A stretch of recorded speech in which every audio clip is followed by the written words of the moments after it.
Howdy YouTube, Esnix here with a little update video on both the Ezarcher and Esnix OS projects. Sorry in the last month that Esnix OS has seen 4 ISO uploads. Hopefully that has come to a stop for the time being. Ezarcher last released October 4th. Esnix OS last updated October 17th. Now, I'll go through the changes, or very briefly the changes in these current releases. For Ezarcher, let's do that first since it's up on the screen first. I respun Ezarcher with the new ArchISO program, version 86. That required some changes to the bootloader configuration files to deal with the way ArchISO now identifies the bootable device and bootable files where they are on the ISO. So if you've had problems building with older releases, that is why. You need the new templates in the current release of Ezarcher. Templates are all built on the new ArchISO v86 release. The other change in Ezarcher has to do with Calamares. I reverted to Calamares version 3.3.14 because it gave better results when installing on MBR BIOS setups. Now, I did switch over to Calamares 3.4, but I found that it didn't install the bootloader in MBR BIOS setups. So 3.3.14 at least will install when you choose to erase disk and use the whole disk. Now I did get a report that manual partitioning in MBR BIOS settings worked for one user. I have not been able to repeat that success, at least in VirtualBox. So your mileage may vary. I realize most people are now installing in EFI, UEFI setups, so none of this is affected. EFI works beautifully. BIOS legacy setups should work if you install to the entire disk and use automatic partitioning, and may work if you install with manual partitioning. One thing I have noticed is using gparted, creating the partitions you want, then running Calamares and using existing partitions. That seems to work as well for me. Ezarcher, being Arch-based, Arch is at the moment rebuilding like a lot of their packages. If you look at the testing, the extra testing repository right now, it's over 1,600 packages in extra testing, which means that the Arch project is in the process of rebuilding a majority of their packages, probably compiler-related changes necessitating a rebuild of a lot of packages. So I'm going to wait for a bit before another Ezarcher ISO release.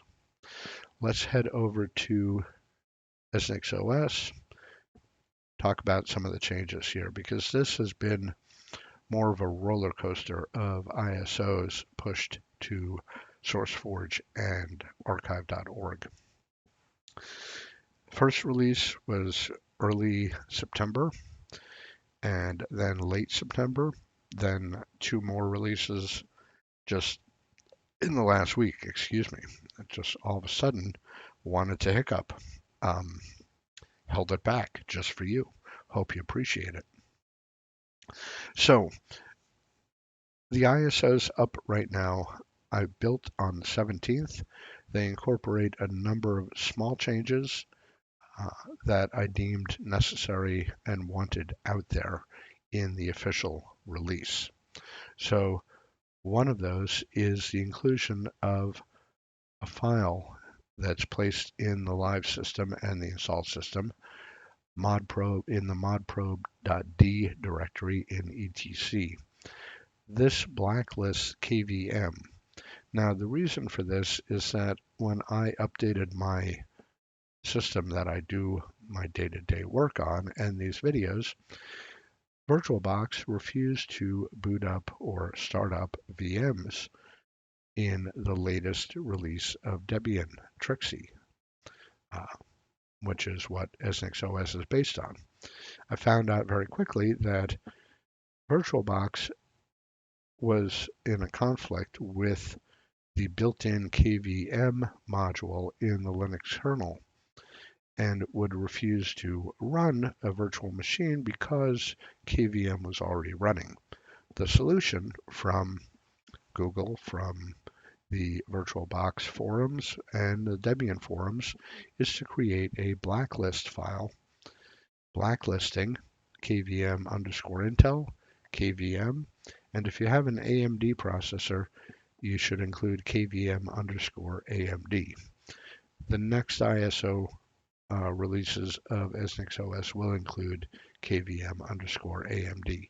I don't have AMD hardware, so I didn't think to put that in. My mistake. If you need it, just edit this file, blacklist-kvm.conf. As I said, it lives in etc/modprobe.d/. And you'll see a couple other files, standard Debian files in there. This is just one file that will blacklist KVM modules, allowing VirtualBox to run. It doesn't really affect anything else. So, wanted to get that in the new release. The second and more important thing relates back to Calamares and installing in MBR BIOS setups. Now, my modules, my Calamares modules, are customized the way I need them to be. However, Debian also has their own settings for Calamares, and I assumed the Debian settings for Calamares took care of correctly installing the right bootloader, depending on whether you're on an MBR setup or a UEFI setup. It does not. Peppermint, the Peppermint project, luckily, came up with a Calamares module that does what the Debian settings module should be doing. I've integrated that Peppermint sourced module configuration here. And I give them credit from the Peppermint project. What it does is it tests for the presence of the EFI directory, removes the grubpc files, packages, which would be appropriate for an MBR BIOS setup, installs packages for an EFI setup, and then runs grub install with the right settings. If this EFI folder isn't present, it does the reverse and makes sure grubpc is installed, the grub EFI programs are not installed or removed, and then runs grub install appropriately for the BIOS MBR setup. It then finally runs grub update. This all happens in the installation process. This is really what Debian should be doing, but isn't.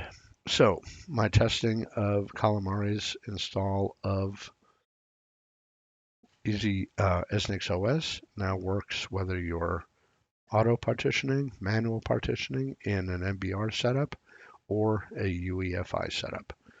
Seems to be working in every case. So thank you, Peppermint, for that configuration file. And that's about it. The rest of it is pretty standard for EznixOS, now based on Trixie, but you knew that if you've been keeping up with the project.